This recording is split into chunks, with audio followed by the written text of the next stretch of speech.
जय हिंद दोस्तों। आज इकट्ठा होते होते कई बातें ऐसी इकट्ठा हो गई हैं कि एक खिचड़ी सी बन गई है।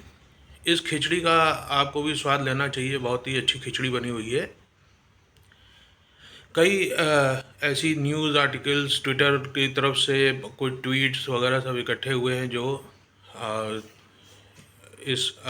जो मैं ये बना रहा हूँ वीडियो, इसमें इस सबका योगदान है। दोस्तों, अभी एक आध दिन पहले एक ट्वीट ऐसा आया। उसके अंदर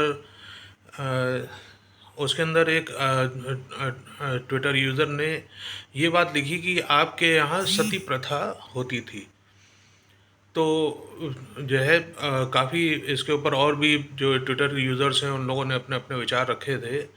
लेकिन दोस्तों, मैं आप लोगों को भी बताना चाहता हूँ, उसमें मैंने उनको जो जवाब देना था वो भी दिया, वही जवाब आपको भी बता रहा हूँ कि सती प्रथा जो है वो हमारे सनातन में नहीं थी। और सती प्रथा जो हमारे सनातन में थी भी, जो स्क्रिप्चर्स में हमको मिलती है, वो बिकॉज ऑफ लव होती थी। वो उस पत्नी का उस पति में पति से इतना ज़्यादा उसका प्रेम होता था कि वो अपने जीवन में किसी दूसरे को एक्सेप्ट कर ही नहीं पा रही होती थी। जैसा कि हमारे यहाँ तो विधवा विवाह का भी जो है सिस्टम था। तो वो उस विवाह में नहीं जा करके उसी अपने पति की बॉडी के साथ ही अपने आप को भी भस्म कर लेना चाहती थी। ये होती थी सती प्रथा, जो कि धीरे धीरे जो है कुरीति बन गई। और इस कुरीति को भी हम सनातनियों ने ही ख़त्म किया। ऐसा नहीं कि कोई बाहर वाला आया था उसने हम लोगों को बताया फिर उसके बाद हम लोगों ने ऐसा किया। वो सनातन की ही एक गंदगी पैदा हुई थी और सनातनियों ने ही उसको दुरुस्त भी कर लिया था। तो ये सती प्रथा के ऊपर जो सवाल था उसके ऊपर ये जवाब है। अच्छा, ये सवाल क्यों उठा था? क्योंकि बार बार ये कुछ जो है मुसलमानों को जो है घेरा जाता है पर्दे के लिए। तो आप जानते ही हैं, ये लोग जो है सवाल कुछ होता है तो जवाब कुछ और ही दे देते हैं। वो अपने अंदर इंट्रोस्पेक्ट नहीं करते हैं और सनातन के अंदर से गलतियां निकालने लगते हैं। तो पर्दा के ऊपर भी कई बार ये डिबेट चली है। अभी हिजाब का भी मुद्दा आप लोगों ने सुना होगा। बहुत सारे मुल्ला मौलवी टीवी डिबेट्स के ऊपर आ रहे हैं और सब अपनी अपनी बकवास कर रहे हैं। तो वो ये नहीं बता रहे हैं कि हमारे में हिजाब जो है कि नहीं है। आपसे सवाल आपके धर्म का किया जा रहा है, आप लोग घूम करके सनातन के ऊपर आ जाते हैं। तो इसका भी जवाब मुझे बहुत अच्छा इसी ट्विटर के माध्यम से ही मिला। उन्होंने ये उसमें एक ट्विटर यूज़र ने इतनी अच्छी बात लिखी है। उसने कहा कि हमारे यहाँ पर्दे का सिस्टम नहीं था। हमारे जो पुराने हाँ, ये बात आप लोग ज़रूर नोट कीजिएगा। बहुत अच्छी बात आई है कि हमारे जितने भी सही स्क्रिप्चर्स थे, वो जितने भी इन्वेडर्स आए, चाहे वो मुग़ल आए, चाहे ये जो भी अब आए, इन्होंने हमारे स्क्रिप्चर्स को जला दिया था। ये तो हिस्ट्री की किताबों में हमेशा आपको पढ़ने को मिलेगा कि कितने ही समय तक के जो है बड़े बड़े जो बड़ी बड़ी किताबें थी वो कितने सालों तक के जलती रही थी। यानी इतने स्क्रिप्चर्स हमारे पास थे जो कि उन्होंने डिस्ट्रॉय किए।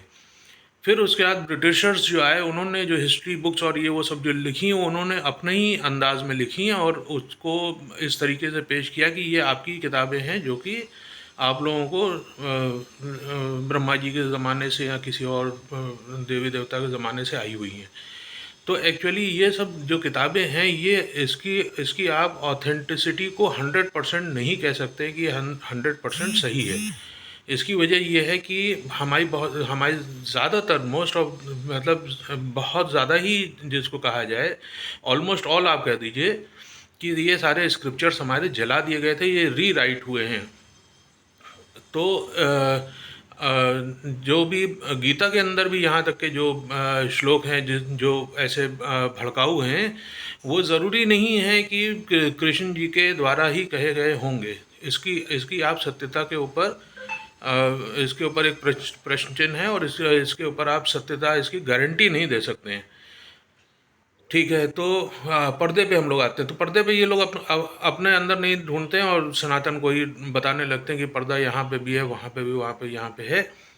तो एक भाई हमारे यूट्यूबर हैं, उन्होंने बहुत अच्छी इस बारे में बात कही थी कि देखिए, जो पर्दे का सिस्टम आप लोग बात कर रहे हैं, ये नॉर्थ इंडिया की बात कर रहे हैं।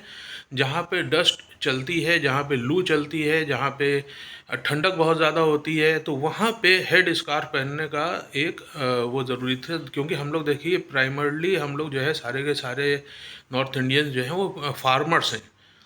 तो फार्म में जब हम लोग काम करते हैं तो हम लोगों को धूप लगती है, तो हम लोग उससे धूप से बचने के लिए एक सन स्क्रीन करते हैं, अपने सर को ढांकते हैं। जो आदमी हैं वो पगड़ी पहनते थे, औरतें इस तरीके से पल्लू करती थी। लेकिन ये ऑल ओवर इंडिया के लिए आप इसको जो है नहीं कह सकते, क्योंकि साउथ इंडिया में जब हम जाते हैं तो हम तो देखते हैं कि वहाँ पे जितने भी टेम्पल्स हैं, वहाँ पे जो आइडल्स हैं, देखिए स्क्रिप्चर्स हमारे डिस्ट्रॉय हो गए लेकिन हमारे आइडल्स अभी तक के इंटैक्ट हैं। तो आइडल्स के ऊपर कोई भी पर्दा सर के ऊपर या कोई कपड़ा इस तरीके का दिखाया नहीं गया है। यहाँ तक के कई ऐसे आइडल्स हैं जिसके अंदर कपड़ा तक के भी उनके ऊपर नहीं है। और हम जितने भी इंडियंस हैं, ये हम लोग, अभी मैं एक विक्रम और वेताल की सीरीज़ देख रहा था। तो अगर आप लोगों को अपने भारत के बारे में जानना है, अपने सनातन के बारे में जानना है, तो ये सीरीज़ आप लोग ज़रूर देखिएगा। इसके अंदर आपको पता चलेगा कि हम हिंदुस्तानी कितने हाई मॉरल वैल्यूज़ के लोग होते थे। एक एक चीज़ के बारे में हम लोगों के दिमाग के अंदर कितनी चीज़ें जो है समझा दी गई होती थी कि ये हमारी बहन है, ये हमारी बेटी है, ये हमारे, ये जो जो चीज़ें वहाँ पे नहीं सिखाई गई थी, वो सब चीज़ें यहाँ के हम लोगों के इंडियंस के अंदर, सनातनियों के अंदर ये इनबिल्ट कैरेक्टर है। कि वहाँ तो बकरियों को भी देख करके उनका मन ललचा जाता है, लड़कों को भी देख के मन ललचा जाता है। यहाँ पे तो आपने रामायण में भी पढ़ा होगा, लक्ष्मण जी ने सीता जी का चेहरा ही नहीं देखा था कभी। वो सिर्फ पैर से ही अपनी माता को पहचानते थे। उन्होंने कहा, मैंने कभी राम जी से कहा कि मैंने उनका चेहरा कभी देखा ही नहीं, कि कभी अगर मुझे उनको ढूंढना पड़े तो मैं ढूंढूंगा कैसे।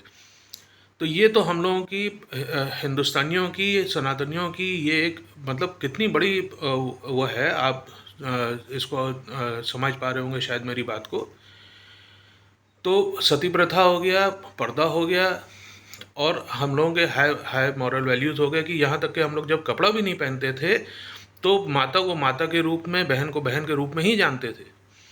यहाँ तक कि जो आप देखेंगे मंदिरों के ऊपर जो ये मूर्तियाँ लगी रहती हैं जिसमें कपड़ा भी नहीं है बदन के ऊपर, वहाँ जाने वाले लोगों के मन में भी ऐसी कोई भावना नहीं उसको देख करके पैदा होती है। तो ये हमारे हमारे इंडियंस के अंदर जो जो हम लोग सनातनी हैं, इनके इसके अंदर एक ये इनबिल्ट कैरेक्टर है कि हम लोगों को अपनी मर्यादा पता है कि हम लोगों को कहाँ जाना है। तो ये सारी बातें जो लोग भ्रम फैला रहे हैं हम लोगों के बारे में, इसमें भ्रमित बिल्कुल ना होइएगा। तो ये कई पॉइंट्स थे, कई खिचड़ियाँ, कई जो है वो थी जिसकी ये खिचड़ी बनी हुई थी, और इस खिचड़ी को मुझे आपके सामने पेश करना बहुत ज़रूरी था। तो उम्मीद है मुझको कि ये खिचड़ी आपको स्वाद में बहुत अच्छी लगी होगी और आप लोगों को जानकारी का इसमें वर्धन हुआ होगा। बहुत बहुत धन्यवाद।